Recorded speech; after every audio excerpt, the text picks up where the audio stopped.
네, 여러모로 고민이 많은 또 시장인 것 같습니다. 걱정도 많으실 것 같은데요. 오늘도 여러분의 투자 고민 함께 하도록 하겠습니다. 아침엔 투자 시작합니다. 허재입니다. 네, 여러분 안녕하세요. 저는 홍선혜입니다. 네. 자, 시장이요. 나란히 지금 4.5%대 빠지고 있는 상황입니다. 코스피 4.56%, 코스닥도 4.57% 하락이고요. 네. 미증시가 안 좋았습니다. 그렇죠. 나스닥 기술주 중심의 나스닥이 2%대 빠지면서 사실 오늘 시장도 어제에 이어서 우리 코스피 좀 어렵지 않을까라는 생각도 했었는데 우리가 좀 가파르게 오른 만큼 좀 더 빠지나 뭐 이런 생각도 해보고요. 그러니까요. 네. 사실 뉴욕 증시가 안 좋다 했는데 이 정도까지는 아니었는데 네. 또다시 옛날 기억이 살짝 나긴 해요. 저쪽에서 기침을 하면은 우리는 뭐 에어컨 강풍이 불어오는 약간 그런 느낌 네. 같기도 한데 코스피 4,000선 아래로 코스닥도 900선 아래로 지금 내려간 상황입니다. 지금 또 하나 신경 쓰이는 게 사실 환율 부분이거든요. 네.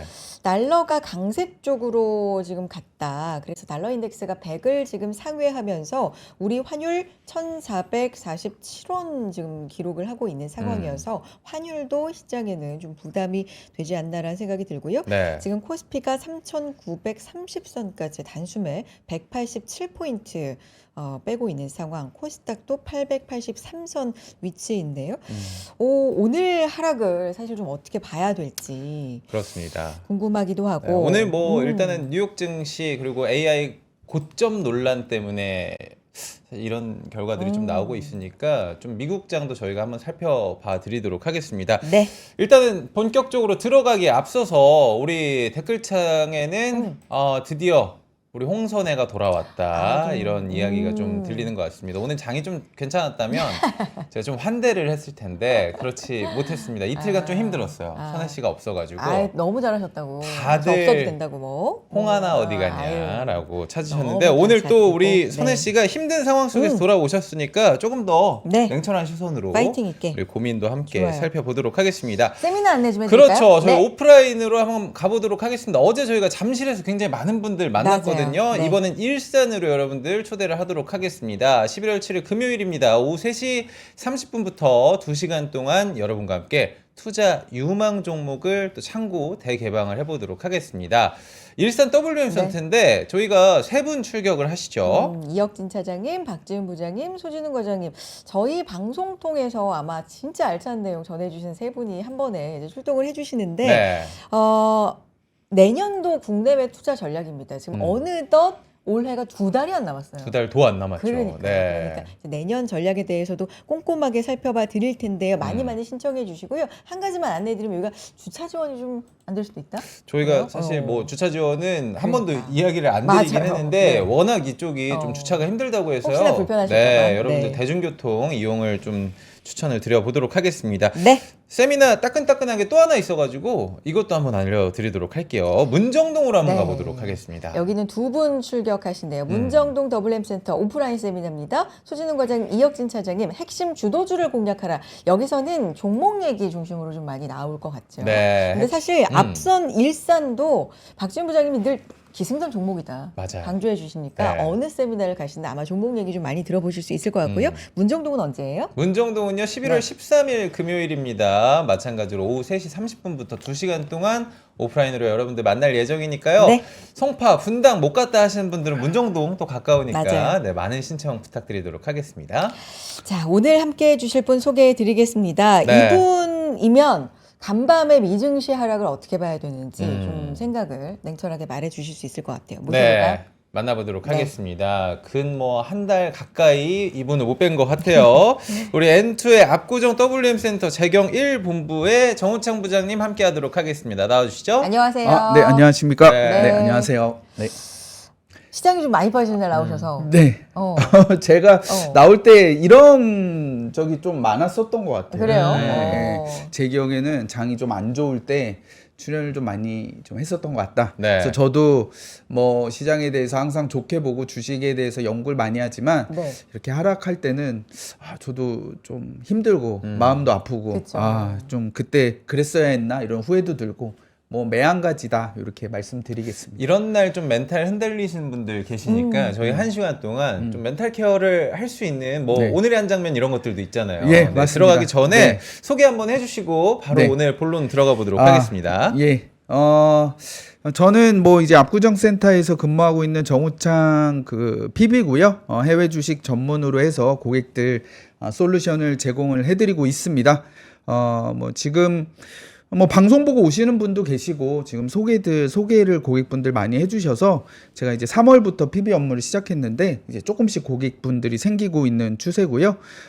좀 뭐 국내 주식도 요새는 좀 커버를 많이 하고 있고 관심 있으시면 제가 연락처를 적어놨으니까 연락을 부탁드리도록 하겠습니다. 네. 네.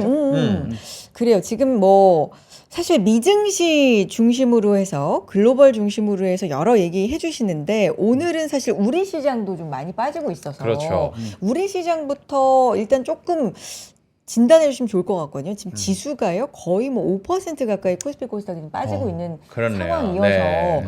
부장님 이제 들어오시면서도 계속 시장 좀 보셨을 텐데 네. 이런 상황을 좀 어떻게 보셨어요? 뭐 지금 제가 생각할 때는 오늘 제가 아마 우리 삼성전자 하이닉스 좀 위주로 해서 좀 반도체 이야기를 좀 많이 드릴 것 같아요. 네, 네. 네, 네. 네, 이게 저는 국내 주식하는 관점이 아니라 네. 해외 주식 관점에서 그러니까. 지금 메모리 반도체가 제가 한번 강조 드렸던 적이 있었는데 네. 10월 초에 딱 그 한 달 전에 지금 한 달이 지난 시점에서 뭐 물론 주가도 올랐다가 지금 뭐 한 이틀 풀백이 나오고 있는데 더 확신이 강해진 것 같아요. 그래서 그 내용 뒤에서 조금 설명드릴 수 있을 것 같고요. 네. 좀 저는 이게 펀더멘탈 이슈로 보고 있진 않습니다. 그래서 뭐 여러 가지 뭐 유동성적인 측면, 그다음에 뭐 단기적으로 뭐 차익 실현에 대한 욕구라든가 뭐 이런 것들이 좀 복합적으로 좀 작용했다 뭐라고 생각을 하고요. 네. 그다음에 뭐 달러 강세 뭐 이런 부분도 뭐 주식 시장에 마찰적인 요인으로 작용하는 거지만 결국은 AI 트렌드는 지금 더 강해지고 있고 그다음에 기업들의 실적도 뭐 미국, 국내 다 굉장히 양호하기 때문에 큰 상승 추세에는 훼손은 없을 거다라고 저는 생각을 하고 있습니다. 자, 그러니까 저도 쭉 아침부터 왜 이렇게 떨어졌지? 일어나자마자 새벽부터 봤는데 이 트리거가 뭔가 쇼크가 있는 느낌은 아니었단 말이에요. 그러니까 팔란티어만 한번 먼저 여쭤볼게요. 팔란티어 지금 실적 나왔는데 실적 좋아요. 3분기 역대 최대 매출 달성을 했는데 네. 여기에 AI 고점론, 뭔가 밸류에이션이 너무 높다라는 거에 표적이 돼 있는 느낌인가? 급락을 했습니다. 네. 어떻게 보고 계세요? 지금 아까 말씀드린 대로 뭐 유동성 측면이나 그다음에 지금 뭐 미국에서도 그렇고 약간 트럼프 트레이드라고 하는 트럼프의 정책에 의해서 수혜를 받았던 기업들에 대해서 대체적으로 조금 뭐 매도가 많이 나오고 있는 것 같아요. 지금 뭐 중간 선거에 대한 또 걱정도 생기고 지금 뭐 뉴욕시라든가 뭐 이런 데서 뭐 이게 작은 미니 선거가 소규모의 있긴 하죠. 선거가 있는데 네. 좀 일방적으로 좀 공화당이 밀리고 있다. 뭐 이런 부분도 있고요. 그다음에 연준의 금리 인하가 좀 후퇴할 수 있다. 뭐 이런 부분들이 되면서 밸류에이션 높은 종목들이 뭐 실적이 잘 나왔어도 그냥 차익 실현의 빌미가 되고 있는 거고 팔란티어 실적에 뭐 문제가 있었다. 뭐 저는 그렇게 생각하고 있지는 않습니다. 그러면 저희가 또 장표에 우리 계속해서 정우창 부장님께서 영화에서 또 힌트를 얻는 한마디 네, 준비를 예. 해주시고 네. 계시잖아요. 지난번 복습부터 한번 해볼까요? 예, 맞습니다. 뭐 지금 방송 처음 보신 분도 계시니까 처음에 제가 이제 타짜로 시작을 해서 이렇게 자료를 띄워주시면 이렇게 너무 욕심 부리지 말고 조금만 중간만 취하자 이런 생각으로 투자를 하시면 좋다. 레버리지나 뭐 이렇게 너무 많이 올라가는 종목들만 하지 마시고 그 말씀 드렸고요. 두 번째 10월 중순에 나와서는 이제 주식 시장이라는 게 이제 고수에게는 놀이터고 좀 하수에게는 생지옥이다. 그렇죠. 이게 기억나요. 제가 자료를 만들 때만 해도 시장이 되게 좋은 시점이었는데 네. 그렇다고 해서 또 돈을 다 버는 건 아니거든요. 그래서 이런 차원에서 좀 말씀을 드렸고, 근데 오늘 준비한 거는 이게 제가 시장이 많이 떨어질 걸로 예상하고 만든 게 아니라 네. 제가 이 자료를 준비할 때만 해도 뭐 다 미국, 한국 다 신고가 가는 그런 측면이었거든요. 그렇죠. 예, 근데 이제 곡성이란 영화가 있습니다. 저도 이거 개봉하는 날 우연히 극장에서 봤던 기억이 있어요. 이 머시중원디라는 또 대사가 있죠. 맞죠. 이 영화에 대한 특별한 정보가 없을 때, 근데 저는 이 영화가 정말 그 주식 시장을 좀 함축하고 있지 않나 이런 생각을 합니다. 왜냐하면 이 곡성이란 영화를 보면은 도대체 뭐가 뭔지 모르는 그런 영화거든요. 황정민이 뭐 착한 사람인지, 외지인이 착한 사람인지, 천우희가 뭐 괜찮은 사람인지, 그리고 중간중간에 페이크들이 너무 많고, 네. 결국 주인공은 여기저기 헤매다가 결국 마지막에 죽거든요. 그래서 이 대사 중에 이 포스터 자체가 절대 현혹되지 마라, 뭐 이런 말이 있고요. 네. 제가 준비한 대사 부분은 이 황정민 씨가 자네 낚시할 적에 어떤 게 걸러 들어올지 알고 하는가, 뭐 이런 대사가 있고, 이제 왜 우리 딸이 하필 타겟이냐라고 물어봤더니 그놈은 야 미끼를 던진 거고 자네 딸내미는 그것을 확 문 것이요, 그것이 다요, 뭐 이런 대사가 네. 있습니다. 기억이 납니다. 예, 그래서 시장에서는 항상 우리를 현혹시키는 이제 미끼를 줍니다. 예, 근데 그거에 대해서 나의 투자 철학이나 나의 그 투자 관점이 확실하지 않고 돈만 쫓다 보면 시장은 굉장히 헷갈리게 하거든요, 우리를. 그렇죠. 예, 그래서 네. 결국은 여기 주인공처럼 좀 안 좋은 결과가 날 수밖에 없다. 그래서 제가 좀 예를 들어왔습니다. 뭐냐면, 자, 이제 9월에 우리가 이게 죄송한데 여기 계신 분들 다 제가 유튜브를 챙겨보기 때문에 네. 네. 봤던 건데 9월에 정말 많이 빠진다 이런 말씀들을 많이 하셨어요. 9월 그쵸? 위기, 네, 이런 9월 얘기 위기로. 많았죠. 네, 그렇죠. 근데 우리가 지나고 보니까 우선 11월 3일까지 이제 전일까지 제가 쓴 겁니다. 네. 이제 오늘 시장은 제가 반영하지 못했고, 근데 이제 9월 1일부터 코스피가 31%, 나스닥이 이제 12%가 올랐거든요. 저는 이게 우연이라고 생각하지 않아요. 이분들이 이 시점에 이런 말씀을 하신 것도 물론 그분들의 고정적인 관점도 있었지만, 시장의 내러티브가 이 월가에서 나오는 뭐 기사들을 우리가 많이 접하다 보니까 그거에 맞춰서 생각이 고정되기 마련이거든요. 그래서 뭐 8월부터 9월은 안 좋을 거다, 뭐 이런 내러티브가 많이 있었고, 그런 것들에 옮기신 거죠, 이분들이. 근데 이게 과연 그 이후에 정말 이렇게 폭등장이 나왔던 게 저는 이게 우연이라고 생각하지 않거든요. 그래서 내가 시장에 대한 투자의 관점이 명확하지 않으면 이런 미끼에 그냥 휩쓸려서 끝날 수가 있는 거죠. 그래서 실제로 시장이 많이 올랐지만 지금 우리 개인 투자자들 중에는 오히려 곧버스에 배팅하신 분들, 오늘은 그분들은 좀 다행일 수 있겠네요. 곧버스에 네, 그래서 이게 10월 15일 기사인데 네. 곧버스에 이제 5,500억을 베팅을 했다. 그래서 최근까지도 개인들의 ETF 순매수 상위 1위가 이 선물 인버스 2배짜리. 하락에 베팅한 거죠. 2등은 인버스 1배짜리. 막 이런 식이었거든요. 네. 그래서 이 곧버스가 올해만 70% 넘게 하락했다. 근데 과연 이런 것들이 우연이 아니라는 거죠. 결국 시장은 미끼를 던졌고 그거를 우리는 물은 사람들은 뭐 이렇게 된다. 그래서 현혹되지 않아야 된다는 그런 또 사례고요. 또 한 가지 더 사례를 준비했는데 네. 미국 증시가 뭐 굉장히 좋았음에도 불구하고 이게 제가 이제 서학개미들이 많이 사는 종목들을 좀 스크린을 정기적으로 하거든요.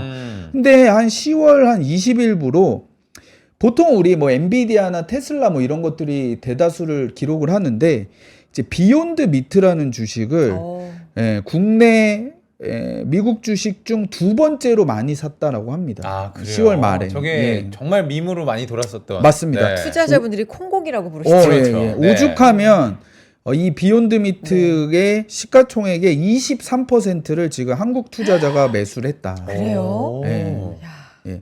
근데 지금 NH 투자증권의 고객들의 통계를 보니까 지금 평균 70% 손실을 보고 있다. 네. 이게 보름 만에. 그래서 사실 요렇게 미끼를 던졌던 거죠. 요렇게. 저 이제 3일간에. 요게 이제 바닥에서 요렇게 간다. 네. 그래서 실제로 이런 밈 주식 중에 뭐 오픈도어라든가 뭐 이런 게 바닥에서 막 20배씩 오르고 그런 것들 봤기 때문에 이게 이제 시즌 2구나. 네. 이렇게 올라가니까 이제 여기서 더 가겠구나라고 해서 이제 이 무렵에 많이 매수를 하셨는데 그 이후에는 계속 하락을 해서 70%가 하락을 했고요. 자, 요거는 우리 투자 철학에서 세 가지가 다 적용되는 것 같아요. 네. 이 욕심이 화를 부른 거죠. 내가 빨리 돈을 벌어야 되겠다. 네, 두 번째는 이게 주식시장 아무리 좋아도 정말 주식 하수한테는 생지옥이다라는 걸 또 보여준 거고, 이제 미끼를 던진 거죠, 시장에서. 야, 요것도 이제 갈 거야. 다른 기존에 갔던 것처럼. 그래서 미끼를 물었고, 이런 거는 사실 들어갔다가 손실이 나면 바로 로스컷을 해야 되는 주식임에도 불구하고 제가 봤을 때는 계속 추가 매수를 한 것 같아요. 네. 개인 투자자들이. 그래서 이렇게 좀 손실이 좀 났었다라고 해서 욕심을 부리거나 이렇게 뭔가 좀 빨리 내가 돈을 벌어야 되겠다 이런 무리한 매매를 하면 시장은 굉장히 좋아도 이제 투자 성과는 굉장히 안 좋을 수 있으니 우리들은 이제 이런 거를 좀 경계해야 된다. 이렇게 말씀을 드리도록 하겠습니다. 오늘 저희가 이제 미끼, 곡성 영화 이야기를 하면서 미끼를 물어본 것이요. 이런 얘기를 했잖아요. 그러니까 지금 댓글창에 네. 낚여도 좋으니 미끼라도 좀 많이 던져달라 시장아. 뭐 이렇게 오늘 시장이 너무 안 좋다 보니까 그런 얘기를 좀 하신 분들이 계십니다. 네. 하나 좀 여쭤보고 싶은 게 어제 뉴스에서도 그랬고 이번 주에서 주식뿐만 아니라 지금 뭐 가상화폐도 빠지고 금도 빠지고 있는 상황 속에서 현금을 가지고 있는 버핏의 어떤 의견이 맞았다. 네. 뭐 이렇게 오늘 평가를 하는 분들도 계시더라고요. 근데 그거는 뭐 상승장에서도 중간중간 계속 이런 조정들은 원래 있어 왔고, 사실 워렌 버핏이 뭐 현금 확보를 계속 늘리고 있다라고 했던 거는 한 3년 전부터 제가 들었던 것 같아요. 예. 근데 그거와 무색하게 시장은 계속 올랐기 때문에 뭐 저는 이제 뭐 버핏이 맞았다 뭐 요렇게 평가하기는 좀 그렇고, 우리가 이제 버핏의 포지션을 따라가는 건 좀 무리가 있는 게 그분은 이제 워낙 이제 수백조 자금을 굴리시는 데다가 그 다음에 이제는 좀 지켜야 되는 나이시잖아요. 90대시고 그 다음에 지금 이제 버크셔 해서웨이 그 우리 워렌 버핏 회사도 결국 지금 세대 교체가 이루어지는 국면이기 때문에 그런 변곡점에서 뭐 현금을 확보한다 뭐 저는 좀 그렇게 판단을 하고 있고요. 네. 뭐 하락할 때마다 이제 그런 얘기는 일상적으로 나왔었다. 이렇게 말씀드리도록 하겠습니다. 지금 코스피 코스닥 나란히 5%대 하락하고 있는 상황에서 이제 미끼 얘기를 해주셨으니까 네. 지금 사실 외국인이 1조 넘게 오늘 팔고 있고 네. 어제도 2조 넘게 맞아요. 팔았고요. 그 네. 전날도 7,900억 원 팔았고 뭐 사실은 10월 말부터 해서 그냥 외국인은 줄창 팔고 있고 개인이 그 물량을 일부 받아주고 있고요. 어제 같은 경우도 개인이 2조 7천억 원 샀거든요. 이건 이제 뭐 다른 얘기인데 네. 저 이제 친한 친구들 있는 어떤 그런 대화 방에 단체방에 네. 생전 주식 얘기를 안 하던 친구가 딱 월요일에 주식 사야 되나 이런 얘기를 하던 이거 약간 고점 신호일 수 있는 물론 방향키가 그거를 되거든. 근데 물론 이게 뭐 신호로 보긴 좀 그렇지만 네. 외국인은 파는데 개인은 산다. 그러니까 개인분들이 지금 현명한 비쌀 때 못 샀으니까 이제 조정 때마다 좀 담는 현명한 판단을 하고 계신 건지. 이게 또 고점에서 또 이제 받아내는 역할을 하고 계신 건지. 네. 사실 지금 수급으로 보면 그런 생각도 들긴 하거든요. 맞습니다. 네. 뭐 근데 저는 외국인들의 매도는 네. 어제도 저도 고민을 많이 해봤는데 우리나라 기업에 뭐 그렇게 반도체 많이 팔았죠. 반도체 이야기 이제 뒤에 제가 자세히 준비를 했습니다. 그럼 펀더멘탈의 이슈라고 생각하기보다는 네. 이제 뭐 그런 자금의 흐름, 유동성의 흐름, 그 다음에 좀 달러 강세, 원화 대비 달러 강세에 좀 시그널이 좀 포착되고 있긴 합니다. 그래서 그런 것들을 대비해서 좀 미리 좀 현금화한 거 아닌가 좀 그렇게 생각을 하고 뭐 기업의 실적의 문제라든가 뭐 이런 부분 아닌 걸로 저는 생각을 하고 있어요. 그건 뒤에서 이제 반도체에 대해서 제가 자세히 말씀드리도록 하겠습니다. 좋아요. 그럼 빨리 좀 가볼까요? 네, 네. 그러면 네. 저희가 이제 1부에 또 준비가 돼 있는 네. 게 전체적으로 이제 10월에 미국장의 흐름 한번 봐야 되고 여기서 이제 기대하는 거는 아까 선혜 씨가 오프닝 때 말씀을 하셨지만 11월, 12월 이제 연말 랠리 좀 기대감이 그렇죠. 올라오지. 왜냐하면 네. 12월 1일에 큐티가 또 종료가 된다라고 예고를 해놨기 때문에 맞습니다. 뭔가 이 유동성이 더 풀리는 거 아닌가라는 기대감도 있긴 하거든요. 어떻게 보세요? 예, 그래서 우선 10월 저희가 10월 1일에 제가 또 방송에 나와서 10월 그 시장 흐름을 말씀드렸는데요. 그 리뷰를 좀 한번 1분만 하면 네. 10월에 9월에도 이제 많이 올라서 10월에 대해서도 걱정이 있었지만 제가 키워드를 써놓은 단어가 이 업사이드 리스크였습니다. 그래서 투자를 안 하면 오히려 그게 리스크일 수 있다라는 거고 현금이 이제 답이 아닐 수 있다 이렇게 말씀드렸고 사실 10월에 좀 지나고 봤더니 많은 곳에서 나왔던 그 내러티브가 에브리띵 랠리였어요.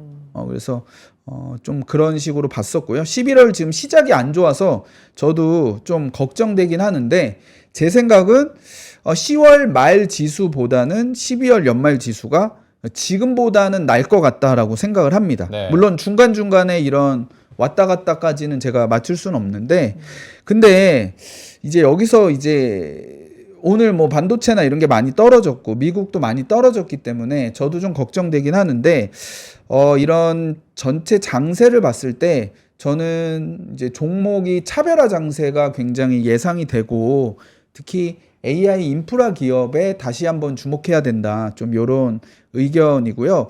다르게 말하면은 다른 종목들은 딱히 좋지 않을 수도 있겠다. 뭐 요런 생각까지 조금 하고 있어서 네. 제가 사실 투자 아이디어에서 많은 종목들을 끌고 왔는데 뭐 도대체 언제 팔 거냐 뭐 이런 말씀도 많았는데 오늘 뭐 대대적인 포트폴리오 변경을 조금 진행을 했거든요. 아, 그래요? 예. 네네네. 그래서 그 부분에 대한 방향성도 좀 말씀드리도록 하겠습니다. 좋습니다. 알겠습니다. 네. 지금 코스피 네. 5.3% 제가 이제 사실 미증시 중심으로 말씀해 주시는데 오늘은 워낙에 지수가 많이 그래요. 빠지고 있어서 네. 중간중간 시장을 좀 자주 체크할 수밖에 없는데 코스피가 지금 5.3%, 코스닥이 5.2% 네. 지금 빠지고 있는 상황이고요.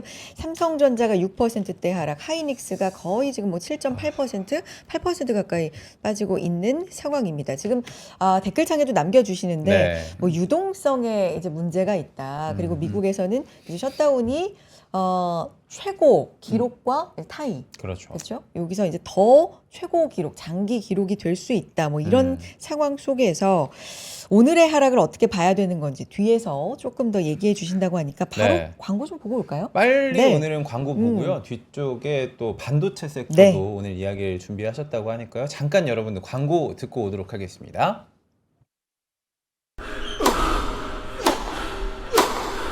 멋있다. 부러운가? 14만 1211번의 스윙과 68개월 27일의 투자로 만들어진 자세다. 나의 테니스도 나의 자산도 투자로 키운다. 나는 투자한다. 나는 성장한다. NH투자증권. 와, 멋있다. 부러운가? 기본기 연습과 스트로크 훈련에 1532시간을 투자해 갖게 된 리듬이다. 나의 드럼도 나의 자산도 투자로 키운다. 나는 투자한다. 나는 성장한다. NH투자증권. 네, 아침엔 투자 함께 하고 계십니다. 오늘 네. 정호창 부장님과 이야기 나누고 있고요. 코스피가 지금 3,900 아래로 내려와서 3,897 한 번에 지금 220포인트 넘게 하락하고 있고 코스닥도 비슷하게 5.3% 하락인데 재무 씨 오늘 왜 광고 타임 안 해요? 분위기가 그럴 분위기 아니에요. 분위기가 제가 진짜 웬만한 위기들을 다 넘기면서 광고 타임을 해왔는데 오늘 꿋꿋하게 분위기가 광고 타임. 왜냐면 이런 생각이 좀 들었어요. 중간에 뭐 잡생각은 아니지만 음. 그래도 오랫동안 뭐 몇 년간 이렇게 주식 투자에 관심이 있었던 분들은 이런 경험들이 그나마 있거든요. 뭐 작년 저희 지금 방송 첫 방송 때도 얘기해 주신 분들이 계시는데 있어요. 8월에. 근데 이 코스피 불장이라고 해서 들어오신 분들, 신규로 진입하신 분들은 아마 오늘 굉장히 좀 멘탈이 힘드시지 않을까라는 걱정이 있어가지고 그런 이야기들도 뭐 여러 그래요. 가지 의견 좀 네. 남겨주시죠. 여러분들의 상황도 고민도 좀 남겨주시면은 저희 같이 뭐 해결은 못하더라도 그러니까요. 공감을 좀 해보도록 하겠습니다. 이야기 좀 이어가 볼까요? 자, 부장님과 2부에서는요, 조금 더 딥하게 저희가 들어가 보도록 하겠습니다. 종목 얘기, 이야기를 좀 해봐야 될 것 같아요. 그러니까 부장님께서 보셨을 때, 지금 저희가 그동안 불장 혹은 에브리싱 랠리가 갔던 이유는 AI에 대한 기대감, 네. AI만이 아니라 AI 친구들도 다 갔어요, 사실. 네, 예. 그런데 여기서 우리가 또 종목을 골라내야 되거든요. 맞습니다. 어떻게 골라야 될까요? 자, 그래서 우선 제가 아까 드린 말씀에서 광고로 넘어가서 연결을 못한 게 있어서 마무리 그럼 좋습니다. 연말까지 좋게 보는 뭐 근거 중에 하나가 지금 뭐 이제 제가 월가 뉴스를 보다 보니까 이런 칼슨 인베스트먼트에서 이제 발표된 자료가 있었는데 1950년부터 1월부터 10월까지 15% 이상 올랐던 적이 한 21번 있었다라고 합니다. 여기 보면 연도별로 1월부터 10월까지 15% 이상 올랐던 요 시기인데요. 요때가 21번인데 그 중에 그럼 연말까지는 과연 어떻게 됐냐라고 봤을 때 연말까지 하락했던 구간은 딱 한 번 있었다.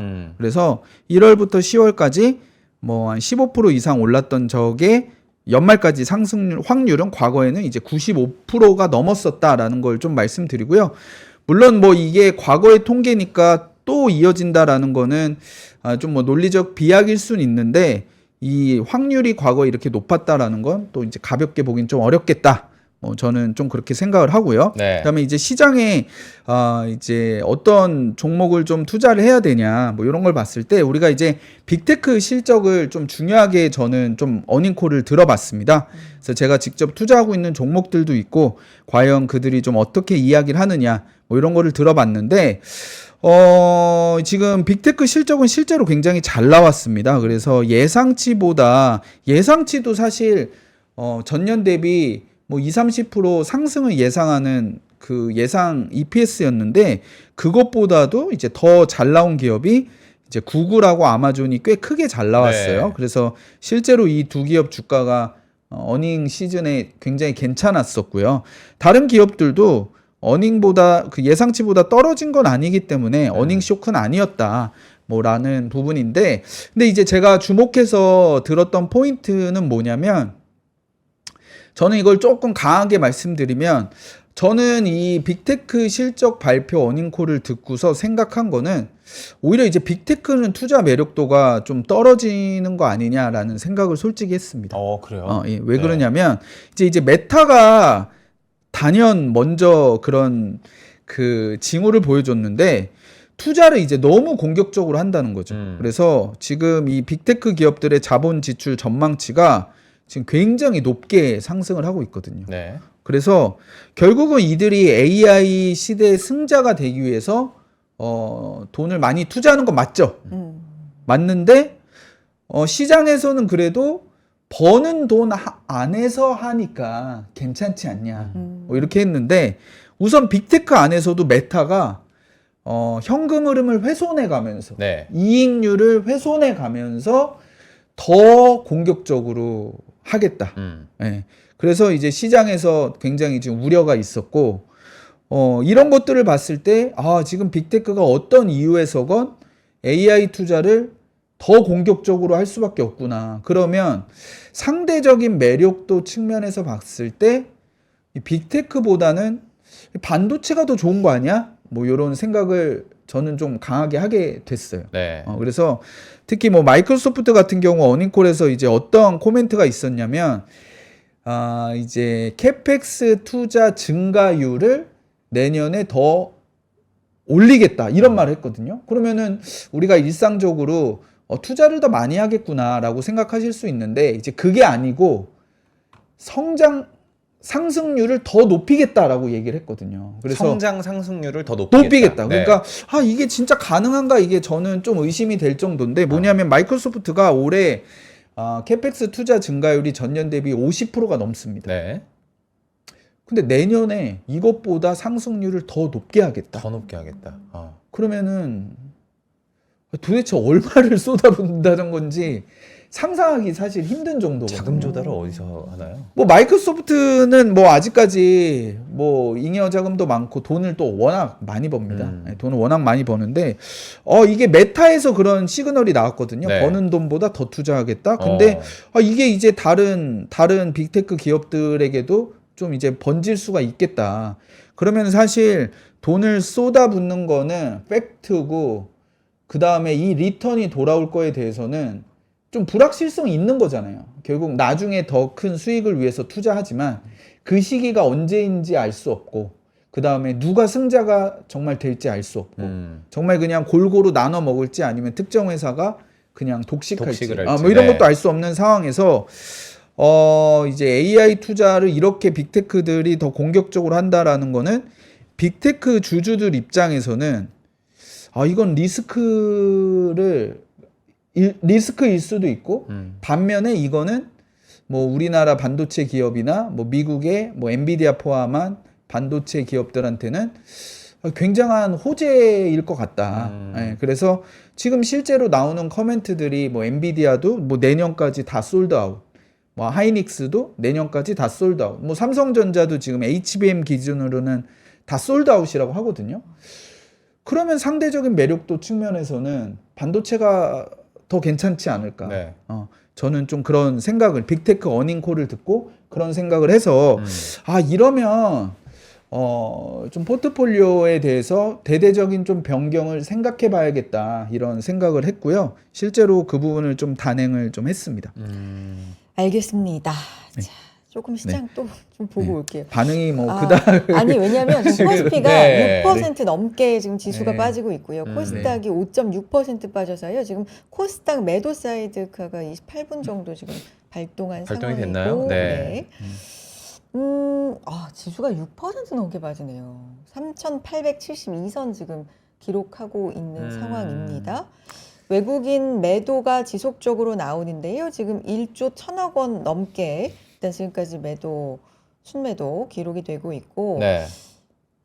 그 물량을 개인이 또 1조 넘게 지금 받고 있는 상황인데 그러니까 계속 말하지만 사실 이런 장에서는 이거를 저가 매수 기회로 잘 활용하신다고 봐야 되는지 뭐 이제 지금 기사들에는 뭐 야수의 심장 개인 뭐 이런 이제 단어들도 나오긴 하는데 그래요. 참 이런 시장 그러니까 이제 뭐 하수들에게는 생지옥이고 고수들에게는 놀이터가 뭐 주식시장이다. 저번에 그런 이야기를 또 우리 영화의 한마디에서 얘기를 해주셨는데 또 저희 수요일 날은 글로벌로 떠나는 날이니까 네. 또 미국 중심으로 그래요. 한번 이야기를 드려보도록 하겠습니다. 테슬라 이야기 한번 또. 여쭤보고 싶어요. 네. 테슬라를 워낙에 또 예전부터 투자를 관심을 맞아요. 많이 갖고 있으셨고 일론 머스크 CEO에게 주식 보상안을 이전부터 나왔었는데 그게 여러분들 다시 한번 좀 말씀을 드리면 1,400조 정도 규모의 주식 보상안 이거에 브레이크가 걸렸습니다. 지금 노르웨이 국부펀드가 이건 반대야. 그러니까 머스크 너 잘하는 거 인정할게. 그렇지만 이건 너무 과도하다라고 이야기를 좀 했는데 어제 좀 많이 빠졌죠. 그렇죠. 주가도 지금 4%나 떨어졌거든요. 그렇지만 늘 이야기하는 게 일론 머스크 없는 테슬라. 이건 참 우리가 상상하기가 좀 힘들어서 네. 이야기를 좀 부탁을 드려보도록 하겠습니다. 예, 뭐 그 아까 빅테크 어닝콜에서 제가 시사점은 네. 이제 빅테크 기업보다는 반도체 기업이 더 괜찮을 것 같다라는 거고요. 자, 이런 거는 어떻게 보면 기업의 어닝콜의 팩트잖아요. 네. 근데 주가는 굉장히 미끼를 지금 곡성 시장이 펼쳐지고 있는 거죠. 미끼. 그러면 주가는 지금 계속 흔들리니까 많이 빠지니까 이거 뭔가 문제가 생긴 거 아니야? 이렇게 걱정을 하는데 제가 이제 이런 빅테크 기업들이 불과 지난주에 이야기한 건이거든요. 근데 한 주 만에 갑자기 뭐 투자 계획이 바뀌거나 그러진 않았을 거잖아요. 그러니까 펀더멘탈은 저는 굉장히 견고하다라고 생각을 해요. 그러니까 네. 저도 이런 휩쓸리는 바람에는 흔들리지만 기둥이 똑바로 서 있어서 이걸 버티느냐 아니면 그냥 뭐 이렇게 갔다 저렇게 갔다 오르면 오르나 보다 떨어지면 떨어지나 보다 네. 줏대 없이 그렇게 왔다 갔다 하면은 그냥 곡성에서 그냥 퇴출되는 거죠. 그냥 미끼만 이렇게. 예. 그래서 펀더멘탈의 직접적인 내용은 뭔지를 좀 봐야 되고, 자, 일론 머스크는 이제 11월 6일에 주주 그 보상안 투표가 있어요. 주주총회가. 근데 이거는 뭐 거의 99% 이상 통과가 될 겁니다. 뭐 노르웨이 국부 펀드가 뭐 반대를 한다. 그들이 지분이 1%가 안 돼요. 네. 1.1%인가 뭐 그 정도 가지고 있어서 많은 지분을 갖고 있는 그런 투자 단체는 아니고, 대부분 우리 개인 투자자들도 굉장히 찬성을 하고, 그 다음에 일론 머스크도 직접 이번에는 투표 행사를 할 수가 있거든요. 네. 그래서 이제 이게 통과가 되지 않을 확률은 굉장히 적고, 하지만 일론 머스크 그 테슬라 컨퍼런스 콜에서 제가 좀 중요하게 들은 부분이 있었습니다. 뭐냐면 지금 일론 머스크가 올해 말까지 오스틴에서는 이제 로보택시에서 안전 운전자가 이제 없는 상태가 될 거다. 네, 그래서 지금 로보택시를 지금은 서비스를 하고 있음에도 테슬라 밸류에서는 크게 반영되고 있지 않거든요. 긴가민가 하는 게 지금 몇 대가 안 돼요. 몇 대가 안 되고, 그 다음에 아직까지는 조수석에 안전 운전자가 있다 보니까 이게 뭐 로보택시를 할 수 있어? 뭐 이렇게 생각을 하는데, 지금 연말까지 자동차 로보택시 수도 꽤 많이 늘릴 것 같고요. 그 다음에 안전운전자도 오스틴에서 만약에 없어졌다. 그런 구간에서 이게 별 사고 없이 잘 운영이 되고 사용자들의 피드백이 괜찮다라고 하면, 아, 이게 이제 미국 전역으로 퍼질 수 있겠구나. 시장은 좀 그렇게 생각을 할 거라서 로보택시의 밸류에이션이 테슬라에 좀 반영되기 가까운 시기다. 근데 물론 뭐 자동차 판매는 보조금이 없어지면서 좀 미국은 좀 판매가 부진할 수 있다. 이런 부분은 또 저희가 리스크로 알고 있어야 되는 부분이고요. 네. 그다음에 이제 어닝콜에서 일론 머스크가 본인은 이 완전 자율주행에 대해서 100% 이게 확신한다. 네. 그래서 감독 없는 완전 자율주행을 더 인간보다 안전한 수준으로 해결할 수 있다. 뭐 이렇게 이야기를 해서 사실 이거는 진심인 것 같아요. 그래서 390불쯤에 일론 머스크가 그 당시 뭐 1조 4천억 정도 우리나라 돈으로 테슬라 주식을 매수했는데, 아마 이거에 대한 확신이 들었던 시점에 매수한 게 아닌가. 사실 뭐 저는 좀 그렇게 생각을 합니다. 최근에 테슬라도 좀 위아래로 변동성이 하루하루 이런 뉴스에 그렇죠. 따라서 그렇죠. 네. 좀 있는 맞습니다. 상황인데, 알겠습니다. 중요한 건 이제 반도체 네. 얘기를 반도체 뒤에 반도체 듣고 아이디어 들어가 봐야죠, 네, 이제. 그러니까 네. 오늘 주가가 네. 많이 빠지니까 네. 이제 반도체 끝난 거 아니냐 네. 이렇게 걱정을 많은 하실 수 분들이 있잖아요. 지금, 예, 예. 고민 그래서 굉장히 매도 많으신 것 버튼을 같아요. 막 이렇게 누르시는 분들도 뭐 해야 되는 거 아니에요 있는데, 오늘 제 얘기까지는 한번 들어보시죠. 좋아요. 들어주시죠. 한번 네. 해보시죠. 자, 우선은 반도체 메모리 쇼티지를 저는 뭐 알고 있었는데, 이게 지금 제가 10월 1일 날 방송했을 때 9월 30일 현물가를 지금 캡처한 건데요. 제일 많이 보는 이 DDR5 가격이 한 7.6달러 정도였고요. 네. 근데 이제 어제 기준으로 이제 15.9달러로 거의 2배 가까이 상승을 했습니다. 그게 이제 지금 불과 한 달 사이에. 그러네요. 예, 지금. 그래서 네. DDR5 가격이 2배 상승을 했고, 이제 보통 현물 가격이 고정 가격을 한 2달 정도 선행을 하거든요. 여기 보시면 고정 가격과 선물 가격이 선행을 하면서 이렇게 비싸게 가는데, 지금 고정 가격이 굉장히 현물가 대비 반 정도 가격이다.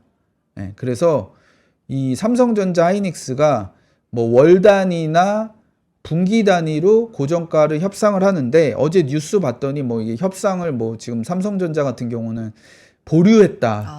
예, 가격을 더 올려야 되겠다. 막 이런 식인 것 같아요.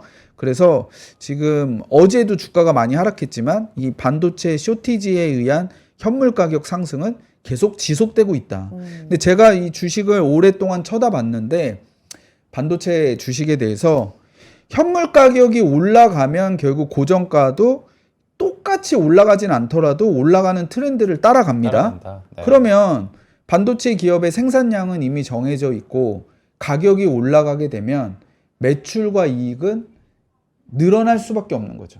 그러면은 시장 환경이 어떤 상황이건 우리가 가장 중요하게 봐야 되는 게 결국 기업의 실적이다라고 하면은 전자와 하이닉스 포함한 메모리 반도체 기업의 실적은 좋아질 가능성이 굉장히 지금 높은 거죠. 그렇죠. 그래서 실제로 메모리 반도체 기업의 주가는 이 두 가지를 체크하면 되는데 네. 첫 번째는 반도체 가격이 상승 중인 건가? 네. 두 번째는 현물가와 고정가의 차이가 여전히 크고 유지가 되고 있나? 왜냐하면 고정가는 또 현물가를 후행해서 따라가니까요. 그러면 이 가격이 계속 오르고 있는 와중에서는 죄송한 말씀이지만 이게 주가가 오늘 많이 떨어지고 있으니까 네.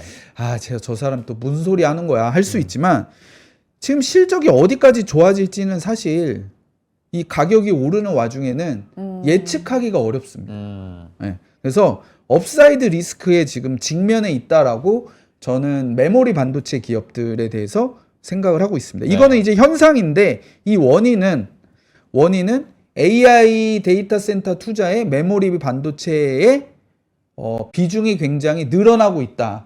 왜냐하면 우리 챗GPT도 기억을 해야 되기 때문에 데이터를 많이 쌓고 불러와야 되기 때문에 그렇잖아요. 네. 그래서 GPU도 계속 늘어나는데 그 늘어나는 와중에도 메모리 반도체 탑재량이 더 늘어난다.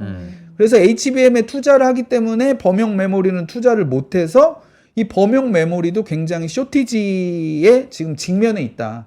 그래서 지금 메모리 반도체를 달라고 아우성하고 있는 상황인 거죠. 그래서 주가는 많이 떨어졌지만 이 메모리 가격 상승세는 지금 꺾이지 않고 있고 그렇다면 삼성전자, 하이닉스, 마이크론이나 기타 메모리 반도체 업체들의 실적은 굉장히 업사이드 리스크에 지금 직면해 있는 상황인 겁니다.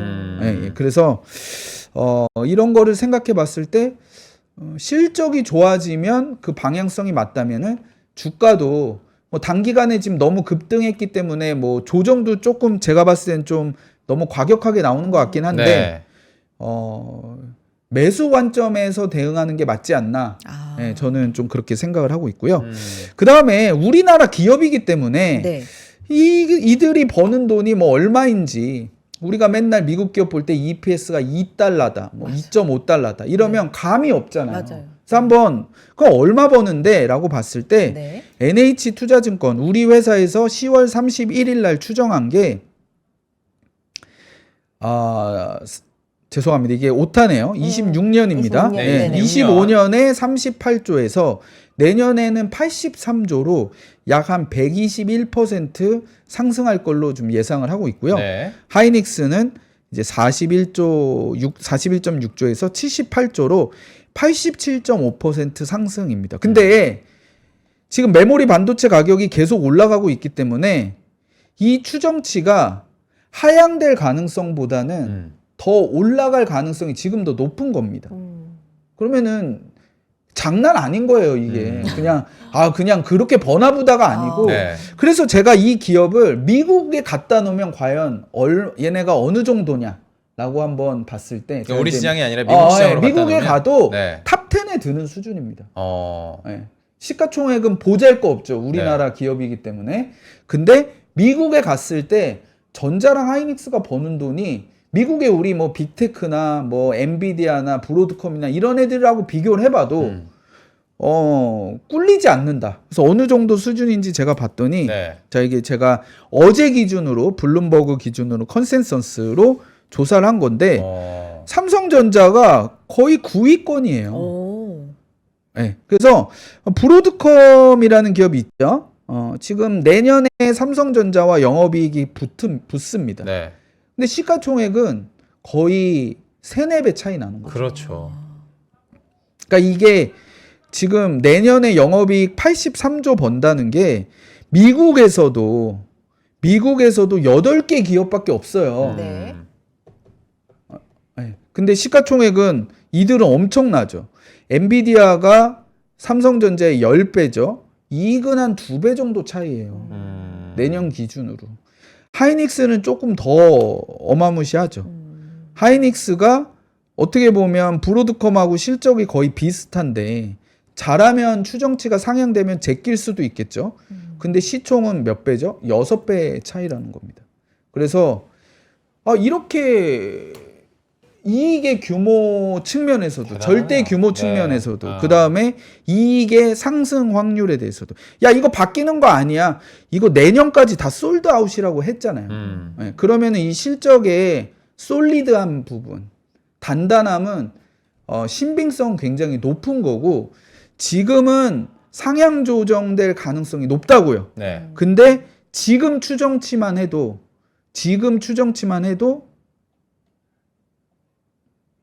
미국에서 탑 10 수준이다. 네. 그래서 제가 봤을 때는 이 투자 매력도가 좀 굉장히 높은 거 아닌가? 뭐 저는 좀 그렇게 생각을 하고요. 네. 주가가 지금 PBR 밸류로 뭐 하이닉스 주가를 평가를 하다 보면 PBR의 고점에 온 거 아닌가? 요렇게 생각을 할 수가 있는데 이게 사이클 없이 하이닉스가 실적이 내년까지 3년 연속 증가하는 추세가 되고요. 네. 그게 만약에 내후년까지 만약에 실적 예상치가 오히려 올라가는 쪽으로 방향이 잡힌다면은 야 이제는 우리가 메모리 반도체를 사이클 산업으로 볼 수 없겠다라고 시장의 시각이 저는 바뀔 가능성이 농후하다 이렇게 생각을 하고 그러면 이 버는 돈에 걸맞는 시가총액을 우리 기업도 달성할 수 있는 거죠. 그러니까 우리가 투자를 하면서 믿는 구석이 있어야 돼요. 주가가 많이 빠졌어. 근데 이거 실적이 없네. 그냥 모멘텀으로 산 거였어. 그러면은 후달릴 수밖에 없죠. 네. 근데 실적이라는 안전한 든든한 기둥이 지금 있는 거잖아요. 네. 우리 메모리 반도체 기업은. 그러면 이렇게 주가가 흔들릴 때 과연 실적의 하향을 할 수 있는 요소가 없는지 그런 거에 대해서 점검을 하는 시간을 가져야지. 오늘 외국인 이렇게 많이 파는 거는 얘네가 뭔가를 알기 때문에 파는 거야. 뭐 그렇진 않다는 거죠. 맞습니다. 믿을 건 반도체 탑2 실적이다. 맞습니다. 장난 아니다. 장난 이렇게, 아닌 거죠. 그렇죠. 이게 지금 장난 아니다. 아닌 거고 여기서 이게 고정가가 현물 가격에 좀 추세를 따라가면 만약에 제가 어저께 우리 반도체 애널리스트랑 이야기를 한 부분이 네. 지금 현물가 기준으로 만약에 고정가가 형성이 되면은 내년에 삼성전자 하이닉스가 엔비디아 이익을 제친답니다. 그러니까는 이게 좀 너무 과도하게 슈팅한 것 같긴 해요. 그리고 고정가를 이렇게까지 올린다는 거는 사실 그런 거래처와의 관계가 이제 무너질 수가 있고 그렇죠. 거래처도 이걸 받아가서 수익을 내야 되는데 수익의 훼손까지 일어나는 큰 가격이거든요. 네. 그래서 과거에는 어느 정도 따라갔었는데 이게 이제 오른 폭의 30% 40%만 따라간다고 해도 지금 추정치보다 훨씬 이익이 올라갈 수 있는데 한번 생각해 보세요. 분기에 이 두 기업이 영업이익이 20조씩 찍힌다고 생각해 보세요. 네. 근데 주가는 계속 빠질 거다? 이렇게 예측하기는 사실 좀 어렵죠. 그래서 내가 갖고 있는 주식 중에서 많이 같이 빠지지만 이 메모리 반도체보다는 매력도는 없는 것 같아 라고 하면 포트폴리오 비중을 저는 조금 이렇게 옮기는 쪽으로 생각을 해보시면 떨어질 때는 같이 떨어지죠. 오를 때는 차별화가 저는 굉장히 될 거라고 생각합니다. 그래요. 그러면 네. 이제 포트 구성을 좀 바꾼다고 하셨습니다. 네. 뭐 그런 얘기라든지 아니면 요걸 바탕으로 뭐 ETF 얘기도 오늘 네, 좀 종목도 듣고 ETF 싶고 한번 그래서, 살펴보자고 또 그래요. 들고 와주셔가지고 네. 관심 ETF 지난 거부터 한번 살펴볼까요? 예. 네. 제가 이제 10월 1일에 이런 기미를 포착을 하고 반도체 투자를 해야 된다. 근데 저는 사실 한국 주식을 위주로 하는 사람이 아니에요. 네. 글로벌 관점에서 반도체를 보다 보니까 지금은 메모리 반도체가 이제 주인공이 되는 시기다. 그래서 제가 특정 종목을 여기서 추천한다는 건 조금 뭐 이런 컴플라이언스 이슈도 있어서 네. ETF를 가져왔었고 네. 요 ETF죠. 요 ETF가 하이닉스, 삼성전자, 마이크론을 이렇게 골고루 투자를 하는 거고 그렇죠. 제가 10월 1일 날 제안을 드렸었는데 이제 오늘 많이 빠지는 것 같아요. 어제도 빠졌는데 어제 빠진 가격 반영해도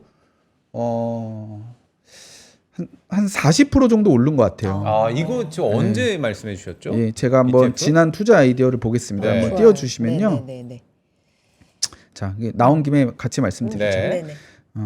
자, 여기 보시면 10월 1일에 그래서 이제 어제 종가로 40%가 올랐다. 지금 예. 10월 1일에 말씀해주신 플러스 글로벌 HBM 반도체 ETF가 어제 기준 40% 상승. 네. 그래서 제가 오늘 여기 연 김에 이렇게 줄을 그은 그 이제 포트폴리오는 네. 이렇게 생각을 하는 겁니다. 지금 어쨌든 미국 같은 경우도 AI 투자 사이클은 좋지만 고용은 좀 안 좋아요. 그리고 소비 기업들의 어닝콜을 들어보면 조금 소비가 위축되는 뭐 이런 시그널들이 나와서 소비와 관련된 기업들이 실적이 잘 나오더라도 그 실적이 지속 가능할 것이냐에 대해서 시장에서는 확신하기 어렵기 때문에 지금은 AI 기업에 저희가 초점을 맞춰야 된다라고 생각을 하는데 그 AI 기업의 요건은 있습니다. 그 요건은 조금 예전보다 저희가 더 날카롭게 봐야 되는데 AI 내러티브가 있어야 돼요. 그리고 내러티브가 있지만 이게 실제 실적으로 찍히는 기업들. 네. 여기에 저희가 한정해서 기업을 봐야 된다. 이게 어제는 다 박살났는데 그 전전날에 이 맵인데 저는 이 맵이 굉장히 저희한테 그 나중에 시장에 대해서 조금 암시하는 그런 역할을 했다라고 생각을 하거든요. 그래서 이 기준으로 봤을 때 내가 투자하고 있는 기업이 이 기준에 들어가느냐 안 들어가느냐 AI 기업이야. 근데 돈을 못 벌어. 그러면 그것도 안 돼요. 그래서 이 기준으로 날카롭게 종목을 다시 분석을 해봤을 때 통과를 하는 기업은 오케이. 근데 통과하지 못하는 기업은 과감하게 포트폴리오 변경을 하자. 예, 지금 그런 의견이고요. 그래서 이제 제가 추천드렸던 아이디어 중에서도 첫 페이지를 보면 쿠팡하고 푸드앤라이프 좋습니다. 뭐 성과도 어저께 빠진 걸 감안해도 성과가 좋았지만 이들 기업은 아까 말한 내러티브에 맞지 않아요. 그죠? 쿠팡 오늘 실적이 굉장히 좋게 나왔는데도. 네. 네. 상대 매력도 측면에서. 상대적인 상대 매력도 측면에서. 그래서 요거는 저희가 포트폴리오에서 제외를 한다 말씀드리고요. 쿠팡을 지우시는 거죠. 네, 맞습니다. 그리고 푸드앤라이프도. 푸드앤라이프도. 네. 네. 그리고 뭐 알파벳 같은 경우는 뭐 투자를 과도하게 하지만 그래도 클라우드로 굉장히 회수를 하고 있고 제미나이나 이런 게 굉장히 잘하고 있어서 예, 빅테크 중에서 70% 가까이 수익이 났지만 가져간다. 네. 말씀드리고요. 네. CATL은 배터리 기업이지만 우리가 ESS가 지금 우리 한국에서도 그 CATL이 LFP 1등 기업이거든요. 그래서 앞으로 데이터 센터를 짓는데 ESS 비중이 올라갈 거고 그거 관련해서 CATL은 AI의 수혜를 볼 수 있는 겁니다. 그래서 들고 간다라는 거고요.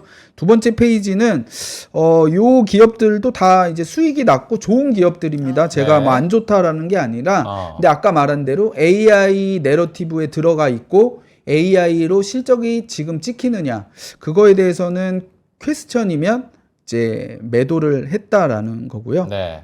지금 제외를 한다라는 거고 이제 메타가 조금 저도 안타깝습니다. 그래서 뭐 더 크게 빠질 것 같지는 않은데 아까 말한 기준에 조금 부합하진 않는 것 같아요. 그 메타가 물론 광고로 돈을 벌고 있지만 다른 마이크로소프트나 알파벳처럼 이 쏟아붓는 돈을 클라우드로 다시 회수하고 있지는 못하잖아요. 네. 그래서 저는 이제 상대 매력도는 좀 떨어지지 않나라고 생각을 하고 그럼 뭐 골드만삭스는 왜 내비두냐? 골드만삭스는 지금 뭐 채권 발행이 엄청 많아요. IPO도 그래요? 많고 네. AI 관련해서 그러면은 채권 인수 같은데 주력으로 참여하면서 이 AI 투자가 활성화될수록 이 먹거리가 많아지고 있다. 그래서 골드만삭스는 오히려 AI 내러티브에도 들어가 있고 AI로 돈을 버는 기업일 수 있다. 엔비디아나 뭐 퍼스트솔라는 태양광으로 전력 생산을 하면서 네. 실제 이익이 나고 있고 마이크로소프트는 실제로 주가는 뭐 재미는 없지만 여기도 클라우드 성장률이 굉장히 좋은 기업이고 AI로 투자를 하지만 클라우드로 회수를 하고 있기 때문에 투자 아이디어는 유지된다라고 말씀을 드리고요.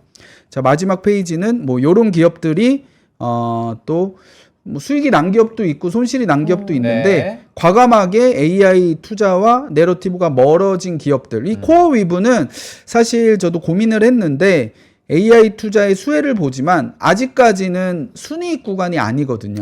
그래서 투자를 또 과도하게 해야 되고 버티브는 또 그렇지는 않습니다. 돈을 네. 벌고 있어서 종목들을 좀 좁힌다라는 측면에서 이제 이런 종목들은 이제 포트폴리오 교체 대상이다. 이렇게 말씀드리고 저는 오히려 요 반도체도 괜찮지만 제가 오늘 준비한 다른 반도체 ETF 같은 경우 종목을 저희가 특별히 선정하기 어렵다면 이런 메모리 반도체 이런 호황들을 감안했을 때 이 다른 ETF도 한번 요런 ETF를 제가 소개를 드리는 겁니다. 네. 그래서 요런 ETF를 한번 투자 대상으로 삼아 보시면 어떨까 이렇게 생각을 하고 있습니다. 이런 기업들이 대부분 하이닉스, 삼성전자 비중이 높고 뒤에는 이제 기타 소부장 기업들이 들어가 있거든요. 근데 이제 메모리 반도체가 좋아지면 기타 소부장 기업들도 뭐 주가가 탄력을 받을 수 있어서 그렇죠. 골고루 포트폴리오에 넣는 과정에서 이제 이렇게 하시면 좋을 것 같다. 저는 좀 그런 아이디어를 좀 제안을 드릴게요. 좀 시간이 꽉 차서 좀 서둘러서 말씀드렸습니다. 감사합니다. 네, 감사합니다. 네. 부장님도 오늘 같은 날 진짜 방송에서 말씀해 주시기가 참 맞아요. 힘드시잖아요. 제가 오. 준비한 그 섹터가 오늘 또 하락을 많이 하고 있기 때문에. 네. 근데 투자는 그렇습니다. 저희가 이성적으로 그래 정우창 말이 맞아. 저 사람 말이 맞는 것 같아. 하지만 이 가격의 움직임에 우리가 휩쓸려서 좀 내키지 않잖아요. 그럴 때가 제일 좋은 투자 기회였다라는 걸 조금 말씀드리도록 돌이켜보면. 할게요. 예, 예. 네. 그래요. 알겠습니다. 좋은 말씀 감사드리고 오늘 여기서 인사 나누죠. 정우창 부장님 고맙습니다. 또 인사드리겠습니다. 네, 감사합니다.